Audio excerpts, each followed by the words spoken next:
If you could transport George Washington to Milwaukee this week, his head would explode. Hi there, friends, fans, and foes of Dad Saves America. Good to have you here.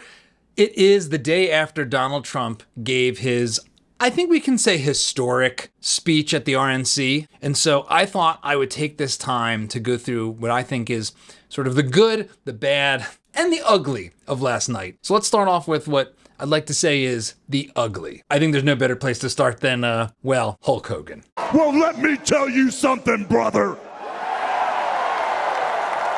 When they took a shot at my hero,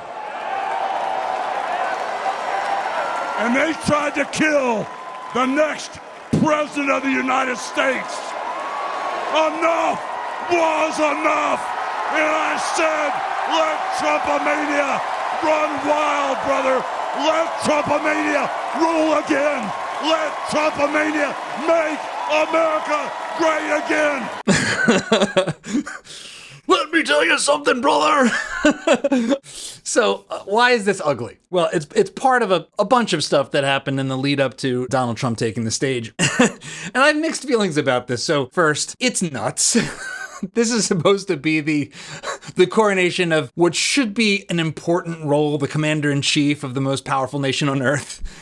It's not supposed to be a WWE / formerly WWF wrestling match. In some ways, this kicked off what was a kind of weirdly personal lead in to the president, because I was one of two creative directors at Spike TV, the first network for men. And so a lot of this actually felt like I was watching the Guys' Choice Awards in like 2005. What up, America? If you're ready for President Trump to take the stage, I need everybody to stand up. I need everybody to put a fist up in the air. Everybody, get a fist up in the air. Now follow me. I'm just going to say, I'm not sure that she is a natural Kid Rock fan. The cuts to the audience for this performance are really something. Say fight, fight. Say fight, fight. Say fight, fight. Say somebody scream.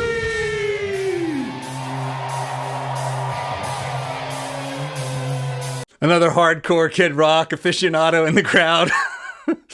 Okay, look, music's super subjective. I'm not personally a big fan of Kid Rock, but then again, what do I know? I'm like Gen X guy that was raised on Billy Joel. He's my favorite artist. What can I tell you? I guess I'm a soft rock kind of guy. And just to put like a finer point on it, you had to have the trifecta of masculinity on overdrive, and that's Dana White. My fellow Americans, it is my honor to introduce the 45th and soon to be 47th President of the United States, Donald J.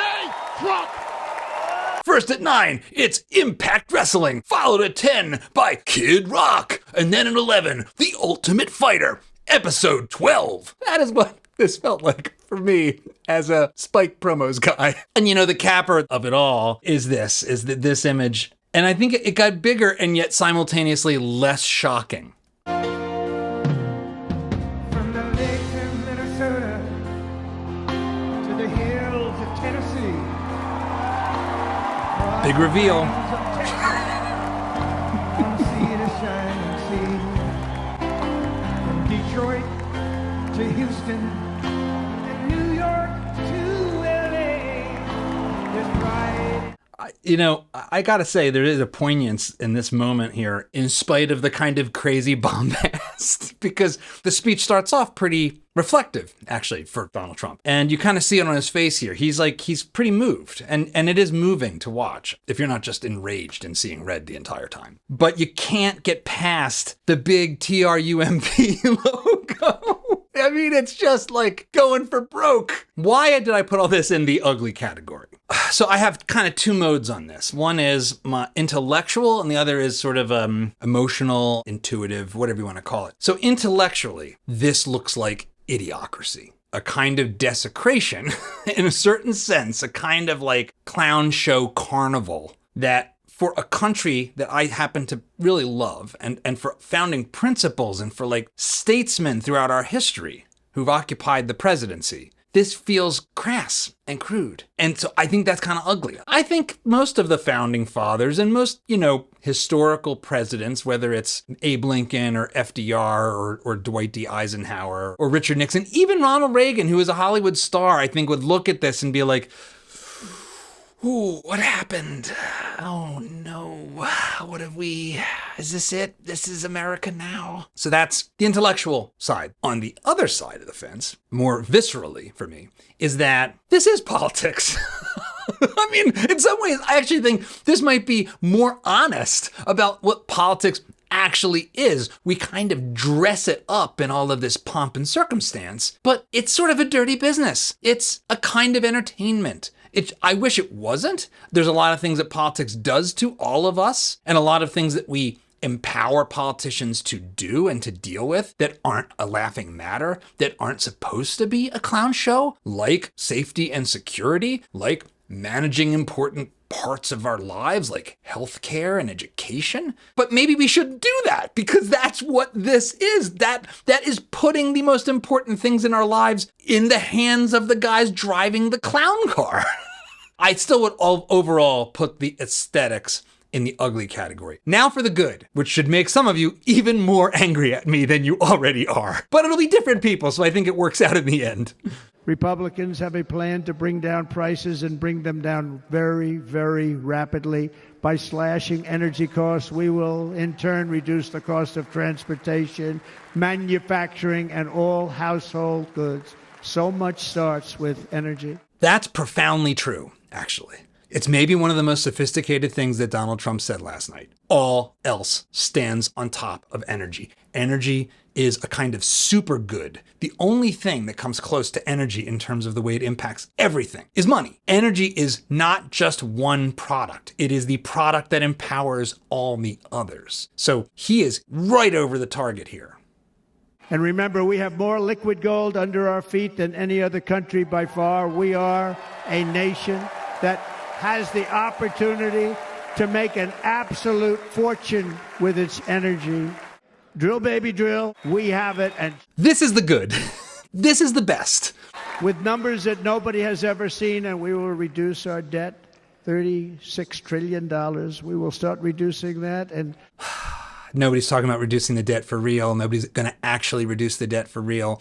We're living through a really weird time that nobody's talking about. The only path that makes any sense at all for growing our way out of this and bringing down the actual cost of living for Americans is how much energy we could produce if we really were allowed to do it. And this is what Donald Trump's talking about. He's focused on oil. That's great. Hydrocarbons are what the world of physics has provided to us. There was all this carbon in the air. It got turned into organic matter, put into the ground, and we get to liberate it and make ourselves a lot better off in the process. I am for that. I am not in favor of any notion of a climate crisis. I think that's mostly a scam. If you think I'm just paid off by the oil companies and a shill, so be it. It's the facts. Your real beef isn't with me, it's with physics. But not just drill. We need massive amounts of nuclear power as well. We are in shambles in terms of our nuclear capacity, and we could do so much to make the lives of Americans, especially those at the margin where energy costs and the costs of consumer goods that are enabled by energy production, those are the people hurting the most. And so as a matter of policy, liberalizing our ability to produce energy is the good. It's the great. You want to make America great again? Drill, baby, drill. I don't know how else to say it. Moving on to the bad. And you're going to disagree with some of this, but that's the breaks. Union and non-union should be voting for Donald Trump because we're going to bring back car manufacturing and we're going to bring it back fast. Most people don't realize this. The U.S. is either first or second in total dollar value of manufacturing output. We are a manufacturing powerhouse. China may have passed us now. I have to go back and look. We are a massive manufacturer as a nation. We haven't been hollowed out. Back to the clip. They're building some of the largest auto plants anywhere in the world. Think of it, in the world. We're going to bring it back. We're going to make them. We don't mind that happening, but those plants are going to be built in the United States, and our people are going to man those plants.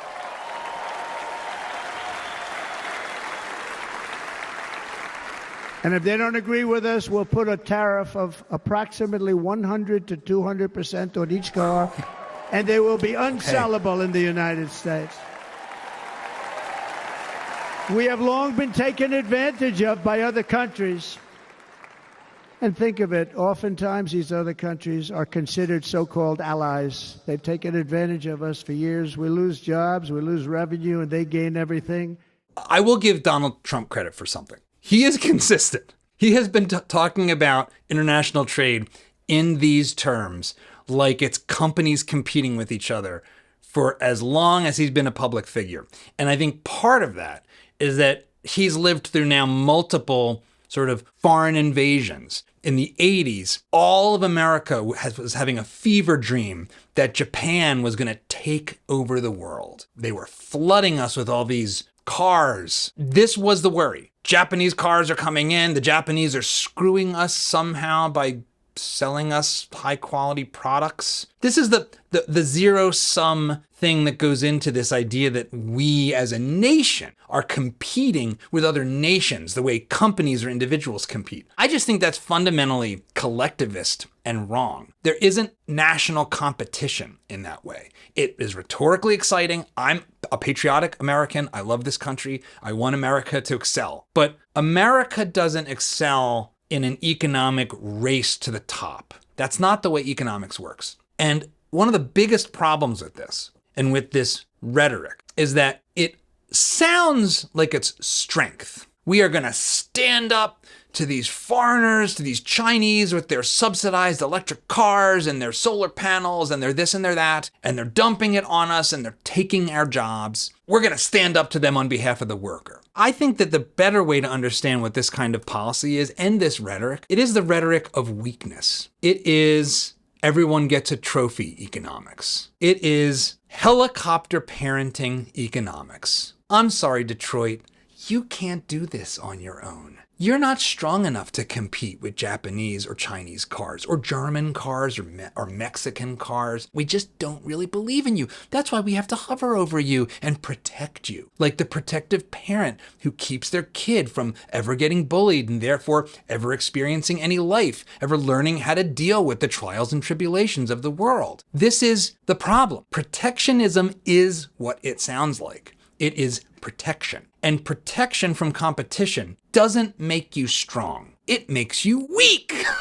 This is what happens when you get protected. We have done this over and over again throughout our history. The manufacture of large shipping vessels has essentially been protected out of existence by US law. The ships that move goods around this planet on its big oceans are basically manufactured in like Norway and South Korea. They don't get manufactured here because we have protected them away. The industry is gone. You can't actually protect your way to a better future. If you believe in America, if you believe in the power of the American worker and American firms, you should have a little more confidence that we can compete on an even playing field. That doesn't mean that there aren't instances of nonsense going on between nations. If a country is subsidizing a product and trying to dump it on the US, that does complicate things. But it also doesn't complicate things quite in the way that we are told. It's ultimately bad for them.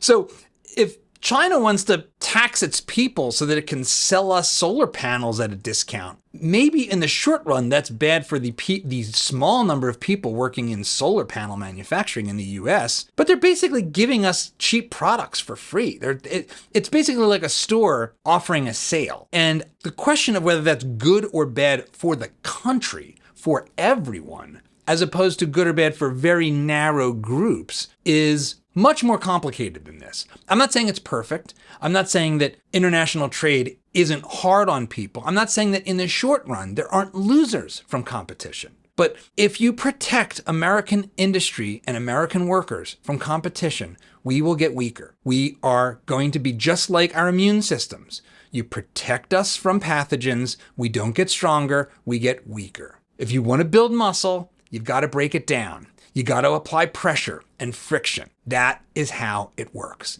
The economy is organic in that way. This move towards protectionism is just alarming to me. This is bad. This isn't good. This might be good politics, but it's bad policy and it's bad for all of us as Americans, including as workers. I work for a reason. I work to earn a paycheck so I can go buy things. And when you drive the cost up of the things I buy, like cars and housing and food, by limiting my options through tariffs and reducing the competitiveness and the efficiency of the suppliers through protectionism, you're reducing my real wages. You're making it so my dollar doesn't go as far. My hour of work doesn't buy as much. And that impacts everyone. It might benefit a small number of people in Detroit, but it comes at all the rest of our expense and all of the firms who we would be doing business with, except that our car is now 30% more expensive. You got to let this play out and try to understand what happens next and then what. That's what the economic way of thinking does. That's what I think we as parents have to teach our kids, because it's pretty clear that they're not learning it in school. So that is the good, the bad, and the ugly. We've got good talk on energy. We've got some difficult, maybe problematic talk on protectionism and sort of nanny state for the favored groups. And then we've got the sort of idiocracy made manifest in the ugly category. It's fun, but not my favorite. But I want to hear what you have to say. I imagine you will have a lot to say, and I'm looking forward to it in the comments below. You know, I like to jump in and mix things up with y'all. So I hope you have a great weekend, and who the heck knows what's going to happen with the Democrats' National Convention. I mean, as we sit here recording this, it's just pure chaos. Is it going to be? We don't even know who it's going to be yet. So that should be interesting as well. All right. Have a great weekend.